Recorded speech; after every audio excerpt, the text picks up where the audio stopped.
Hello, this week in landscaping, May 12th. We're almost at mid-May, which is pretty crazy.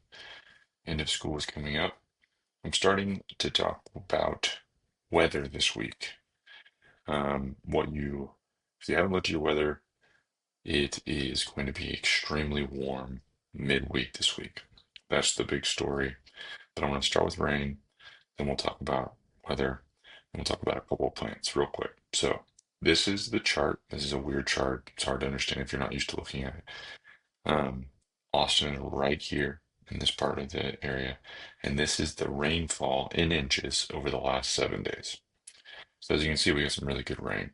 This one right here is the most exciting because it's 3 inches right on the Lake Travis. But we got some really good chunks of rain through here, some strangely light ones through Barn Creek, and then some decent rain in through central Austin.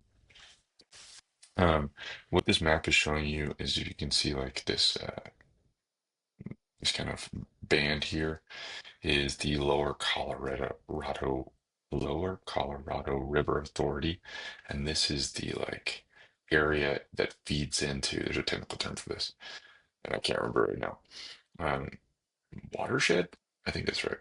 The area that like feeds into the river, the Lower Colorado River. And so what you can see here is like we think from a drought perspective, we need rain right on Austin. Really, we need rain up in here, farther west of us that feeds into our water system. Obviously, it's good for all of our plants in our yard if it lands on them. But when we're talking about big picture water issues in town, we need it up here to the west northwest, um, and specifically into Lake Travis, Marble Falls, Lake LBJ, stuff like that. But all this stuff feeds into it, and so we had a really good week last week. Um, this is, I can't really see this, can you? This is how much rain we average get and how much we've gotten this year. So the blue is 2025, the gray is average over the year. You can tell we're behind on every month. May looks really bad, but this is the average May for the entire year, and this is where we're at to date. So we're actually right on track for May at this point.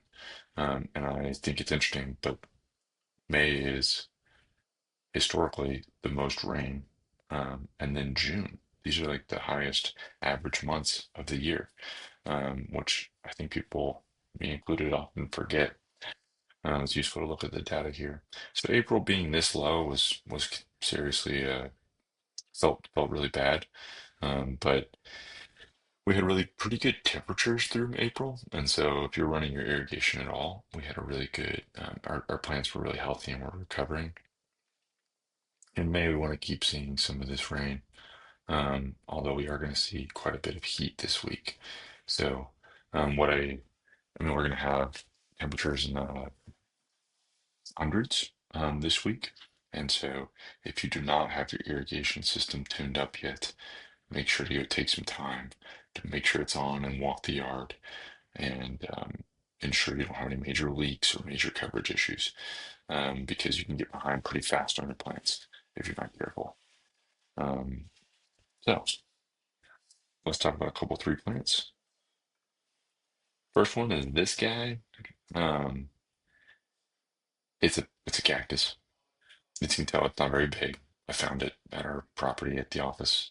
Um, and it's pretty. I love little cactuses. I think they're really cool. I thought about putting this one in a little pot or a coffee cup or something. I ended up not doing it.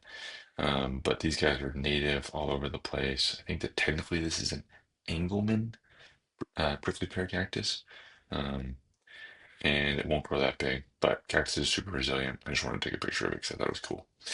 This is a canna lily. Terrible picture. I didn't even get the top of it. Man, I was walking with the kids. Um, I really like these. They're very resilient, year over year. This guy, come February, you could barely see it. I mean, legitimately no more than 3 or 4 inches, because what happens in the winter is they die all the way back. They just like crisp up and you can like cut them off at the base with a big winter cutback. Um, And then during this time of year, and especially in the heat, they really thrive. They're a tropical plant. They're not native, but hummingbirds love them. Another fun thing about these, if you like put them in a pot, or you can do it out of the ground, is that you can, at this point, and this is one of my neighbors, they should do this, but you can take a shovel and cut into the base and basically separate them and plant the other part somewhere else. So big, leafy. They need pretty good sun and they do need water. Um, Not a ton of water. They do well from a tropical plant perspective, but you do need to make sure that they're getting water. Otherwise, they can really suffer. But they spread really fast if you give them enough water, enough sunlight. Very healthy. And then in the winter, basically to the ground, you won't even see them during the freezes. You can cover them up with mulch. And then this is a crepe myrtle bloom, and it's not fully bloomed. You can see these little pods. Actually, if you squeeze them between your fingers, they will like bloom, which is fun for kids and me apparently. Um, and the reason I took a picture of this is because crepe myrtles bloom later than most things, and this is the first one I've seen of the season, or one of the first ones I've seen this season. So we're gonna see a bunch of crepe myrtles blooming in the coming month or so. We'll see their first bloom, and they'll bloom all summer, depending on how much water they get. If you give them one deep soak, they'll generally pop. And there's tons of different colors of crepe myrtles. This is obviously a light pink, purpley color, but there's red, pink, purple, white. So I'm missing something in there, like deeper reds. But another pointer, I think I said this last week or in the previous week, if you're going to plant a crepe myrtle in the off season without blooms, you make sure you trust your nursery that they actually know what they're talking about and the color of blooms because some people don't care what the color is, but a lot of people do. And so you want to make sure that you have proper color matching between your plants, and otherwise you'll have three different colors in your yard. So I think that's all I got today. Um, the weather's the big deal, and we'll see what happens.